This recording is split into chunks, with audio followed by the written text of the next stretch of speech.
আপনি ভাবতে পারেন যেই দেশের অন্তত 90% মানুষ মুসলমান, ওই দেশে কোরআন দিয়ে বিচার হয় না, ওই দেশে নবীর আদর্শ দিয়ে বিচার হয় না, ওই দেশে আল্লাহ যেটাকে হারাম করেছেন সেটাকে হালাল বানাতে কারো বুকটা কাঁপে না।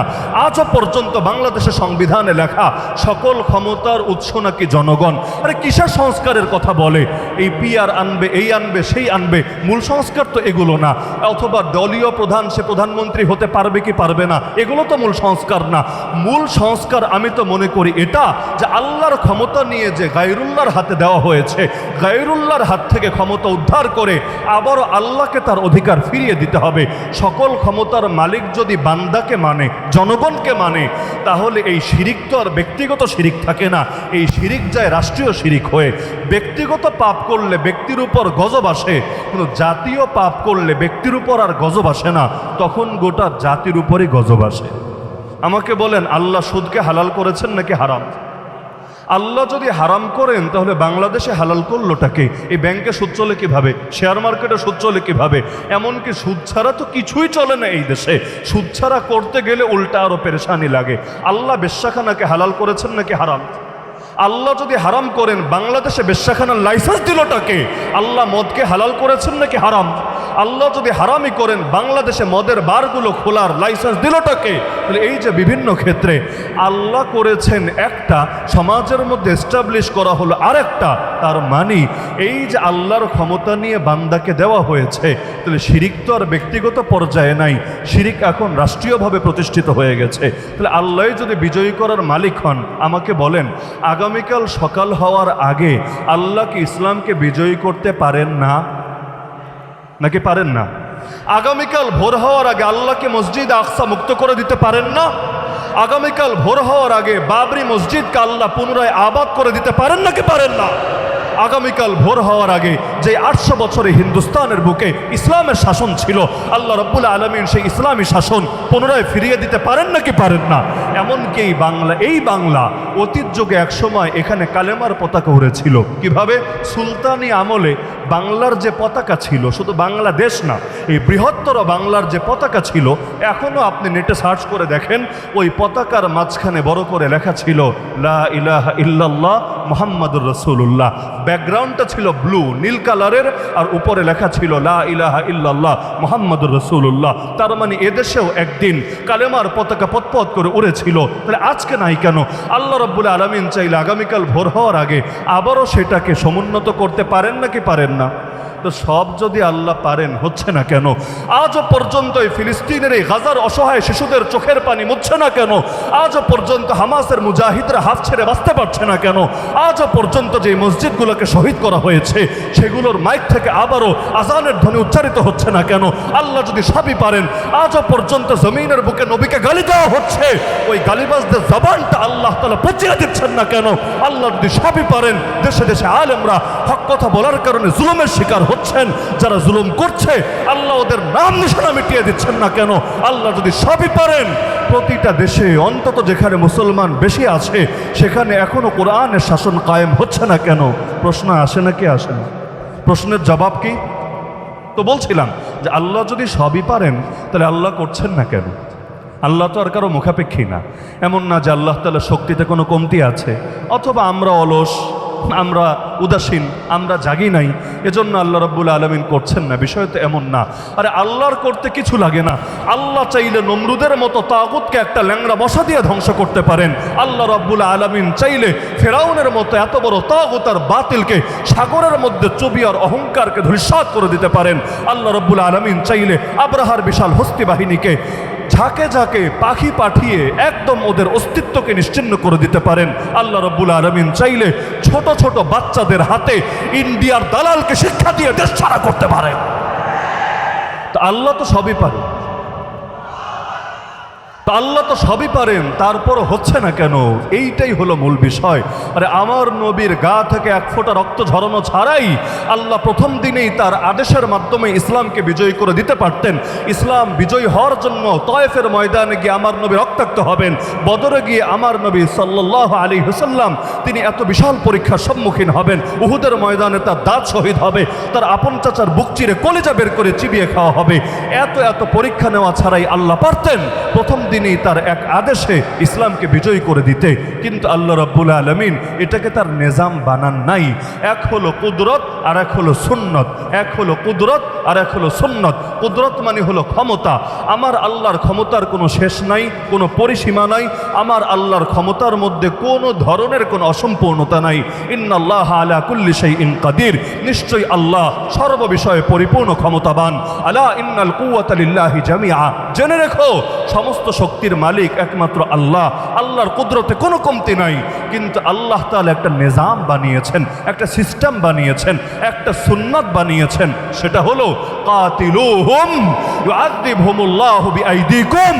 বান্দা, আযাব তো আল্লাহই দিবে, কিন্তু আল্লাহ এখন থেকে তোমাদের হাতে আযাব দিবে। তোমাদের লড়াই হবে বাতিলের বিপক্ষে। আল্লাহ তোমাদের হাত দিয়ে দুনিয়ার বাতিলদেরকে শায়েস্তা করবে। কেন আমাদের হাত দিয়া করার কি দরকার? জিবরিলের হাত নাই, আসমানের ফেরেশতাদের হাত নাই? আছে। কিন্তু সব যদি আল্লাহই করেন তার আদেশের মাধ্যমে, অটোমেটিকভাবে, স্বয়ংক্রিয়ভাবে, তাহলে আমি আপনি দামি হব কিভাবে? কেয়ামতের দিন একটা পুঁজি তো লাগবে। কেয়ামতের দিন আল্লাহর কাছে নিজেকে সম্মানী বানানোর একটা মাধ্যম তো লাগবে। আরে কি আছে জীবনে? এমন 2টা রাকাত নামাজও তো পড়তে পারি নাই যেটা আল্লাহকে দেখানোর মতো। এমন একটা সেজদাও তো দিতে পারি নাই যেই সেজদা আল্লাহকে দেখানোর মতো। কি আছে জীবনে? না নামাজের কোয়ালিটি ঠিক আছে, না রোজার কোয়ালিটি ঠিক আছে, না হজের কোয়ালিটি ঠিক আছে, না যাকাতের কোয়ালিটি ঠিক আছে। তা আল্লাহ তো চান আমাদেরকে দামি বানাবেন। কিভাবে দামি বানাবেন? নবী শিখিয়ে গেছেন, ইন্না আইযামাল জাযা মা আইযামিল বালা। আরে তোমার মুসিবত যত বড় হবে, আল্লাহর কাছে তোমার পুরস্কারও তত বড় হবে। ওয়া ইন্নাল্লাহা ইযা হাব্বা কওমান ইবতালাহুম। আল্লাহ যখন কোনো জাতিকে ভালোবাসবে তখনই কেবল তাদেরকে বিপদ দিয়ে পরীক্ষা করবে। ফামান রাদিয়া ফালাহুর রিদা, বিপদে পড়েও যে আল্লাহর উপর খুশি থাকবে তার জন্য আল্লাহর সন্তুষ্টি বরাদ্দ থাকবে। ওয়ামান সাখিতা ফালাহু সাখাত, আর বিপদে পড়লে যে আল্লাহর উপর নারাজ হবে তার জন্য আল্লাহর অসন্তুষ্টিও বরাদ্দ থাকবে। তা আল্লাহ চান আমাদেরকে দামি বানাতে। এজন্য দেখেন না, শহীদ যখন শহীদ হয়, রক্তের প্রথম ফোঁটা মাটিতে গড়িয়ে পড়ার আগেই আল্লাহ তার অতীতের সমস্ত পাপকে মাফ করে দেন। আল্লাহ রাব্বুল আলামিন জান্নাতের সবুজ পাখির ভেতরে তার প্রাণটাকে ঢুকিয়ে দেন। সারাদিন ডানা মেলে মেলে জান্নাতে উড়ে বেড়ায়। আর শেষ বেলায় এসে আরশের নিচে বিভিন্ন দ্বীপাধার আছে, সেখানে এসে আশ্রয় নেয়। রবের উদ্দেশ্যে সেজদায় লুটিয়ে পড়ে। রব জিজ্ঞাসা করে, কি বান্দা, আর কি চাস তুই? চেয়ে ফেল, যাই চাইবি আমি দিয়ে দিব তোকে। তখন বান্দা জবাব দিবে, আল্লাহ আর কি চাওয়ার বাকি আছে? যা চেয়েছি তা তো পেয়েছি, যা কোনোদিন কল্পনায় আসে নাই তাও তুমি দিয়েছ। তখন আল্লাহ বলবে, না বান্দা, তোর চাওয়া লাগবে। তুই জানিস না আমি চাইলেই খুশি, না চাইলেই নারাজ। একবার, দুবার, 3বার। অবশেষে বান্দা বলবে, আল্লাহ আমার চাওয়া হলো আমাকে আরেকটা বার পাঠিয়ে দাও না দুনিয়ার বুকে, আরেকবার শহীদ হয়ে আমি আসি তোমার কাছে। একবার চিন্তা করেন কি মজা আছে, কি মধু আছে এই শাহাদাতের ভেতরে। একবার কেউ জান্নাতে গেলে জান্নাত ছেড়ে ফিরে আসতে চাইবে না। আরে যেই জান্নাতে রবের দিদার আছে, যেই জান্নাতে নবীর সোহবত আছে, যেই জান্নাতে সারাবান তহুরা আছে, যেই জান্নাতে সালসাবিল জানজাবিল আছে, যেই জান্নাতে মদের নহর আছে, যেই জান্নাতে মন যা চায় সব আছে, কোনোদিন যা কল্পনায় আসে নাই তাও আছে, ওই জান্নাত পর্যন্ত সেরে আসতে চাইবে। যেই জান্নাতে 72টা হুর অন্তত আছে, সেই হুরের আলিঙ্গন ছেড়ে, বাহুবন্ধন ছেড়ে দুনিয়াতে চলে আসতে চাইবে। আবারও শাহাদাতের টানে, আবারও শাহাদাতের মধুপান করার আকর্ষণে। আরে যদি শাহাদাতের মজা লোকে বুঝতো তাহলে সারা জীবন শহীদ হওয়ার জন্য ছটফট করতে থাকতো। এমনি তো ওমর রাদিয়াল্লাহু আনহু নিয়মিত দোয়া করতেন না যে, হে আল্লাহ তোমার কাছে আমার চাওয়া, আল্লাহুম্মা রযুকনি শাহাদাতান ফি সাবিলিক, আমাকে তোমার রাস্তায় শহীদি মরণ দিও। এমনকি ওমর তো ওমর, নবী পর্যন্ত বলছেন, লাওয়াদিত্তু, আমার ইচ্ছা হয় আন্নি উক্তালু ফি সাবিলিল্লাহ, আমি আল্লাহর রাস্তায় শহীদ হব, শহীদ হব। আরে শহীদের মর্যাদা কি নবীর চাইতে বেশি নাকি? প্রশ্নই আসে না। কিন্তু নবীরও স্বপ্ন, আল্লাহ আমার ইচ্ছা হয়। কি ইচ্ছা? এটা না নামাজে মরবো, এটা না সেজদায় মরবো, এটা না তফ মরবো, এটা না সাই করতে করতে মরবো। আল্লাহ আমার ইচ্ছা হয় তোমার রাস্তায় শহীদ হব, এরপর আবার জীবন পাবো, আবার শহীদ হব, আবার জীবন পাবো, আবার শহীদ হব। আরে শাহাদাতের যে কি মজা! যে মারা যায় লোকে তো ভাবে সে মনে হয় লসের শিকার হয়েছে, অথচ বাস্তবে লসের ভেতর কে আছে? আল্লাহ যাকে এখনো কবুল করে নাই সে না আছে। কারণ মানুষ কোন জিনিস কেনে? আপনি যদি বাজারে যান কোন জিনিসটা কিনবেন বলেন? পচা জিনিস কেউ টাকা দিয়ে কেনে না, কেনার কথাও না। মানুষ সেই জিনিস কেনে যেটার দাম আছে, যেটার মূল্য আছে। আর আমার প্রাণের যদি মূল্য থাকে, আমারও তো চাওয়া থাকবে আল্লাহ জান্নাত নামক মূল্য দিয়ে, জান্নাত নামক মূল্য দিয়ে আমার প্রাণ নামক পণ্যটাকে কিনে নিবে। এজন্য খালিদ বিন ওয়ালিদ, সালাহুদ্দিন আইয়ুবী তারা মৃত্যুর সময় এই আফসোসিত করে গেছেন, আল্লাহ আমার কোলের উপর কত মানুষ শহীদ হলো, কত মানুষ জীবনের শেষ নিঃশ্বাস ত্যাগ করলো, কিন্তু আমাদের নসিবে শাহাদাত জুটলো না, আমাদের এখন সাধারণ মানুষের মতো মরতে হচ্ছে। তাহলে তারা মরার সময় আফসোস করে যাচ্ছেন, কেন আল্লাহর রাস্তায় জিহাদের ময়দানে শহীদ হলেন না? অথচ আমি আপনি ভয়ে দোয়াটাও করি না। দোয়া করি না আমরা? কয়জন দোয়া করেছেন জীবনে যে আল্লাহ ওমর যেভাবে দোয়া করতেন, নবী যেভাবে চাইতেন, আল্লাহ আমিও চাই, আমাকে শহীদি মরণ দিও? কয়জন দোয়া করেছেন? দোয়া কেন করি না? শুধুমাত্র এই ভয়ে। দোয়া করতে তো হুজুর পয়সা লাগে না, কিন্তু বাই চান্স কবুল হয়ে গেলে কি হবে?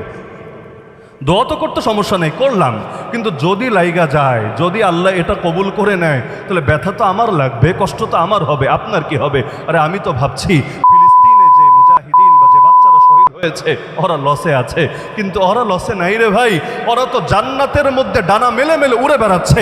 লসে তো আমি আছি, লসে তো আপনি আছেন, কারণ কিয়ামতের দিন তারা যদি বিচার দিয়ে দেয় আল্লাহর আদালতে, আয় আল্লাহ যেই জমিনে 200 কোটি মুসলমান ছিল, ওই জমিনে আমাদের পাশে দাঁড়ানোর মতো একটা লোকও ছিল না। যেই জমিনে 200 কোটি মুসলমান ছিল, ওই জমিনে 70 বছরের বেশি সময় পর্যন্ত তোমার ঘর থাকলো, প্রথম কেবলা থাকলো ইহুদিদের দখলে, মুক্ত করার জন্য একজন সালাহুদ্দিন আইয়ুবীও আসলো না।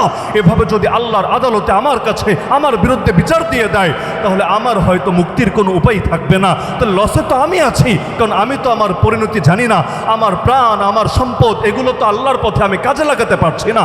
আপনি ভাবতে পারেন যেই দুনিয়ায় 200 কোটি মুসলমান থাকে, খালি যদি সকল ঐক্যবদ্ধ হতে পারত, আমি তো এই জমিনের বুকে পৃথিবীর একটা অঞ্চলেও আমি এমন দেখি না যেখানে কেউ নবীরে গালি দেওয়ার সাহস করত, যেখানে মুসলমানদের রক্তের বন্যা এভাবে বয়ে দিত।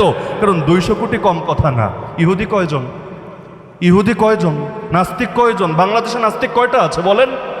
নাস্তিক তো সব মিলিয়ে 1 লাখও হয়তো হবে না, আদর্শিক নাস্তিক, কিন্তু পুরো দেশটাকে গরম করে রাখে। আর আমরা 90% গর্ব করি। গর্ব করার সময় গর্ব করতে তো আর মুখে বাঁধে না।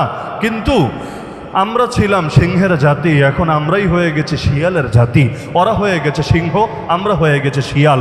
এজন্য ওরা একটা আসলে আমরা হাজারটাও আর সামনে কথা বলার সাহস দেখাই না। অথচ আমরা যদি সিংহ হয়ে জাগতে পারতাম, ময়দানে শিয়ালদের রাজত্ব আর মোটেও টিকতো না।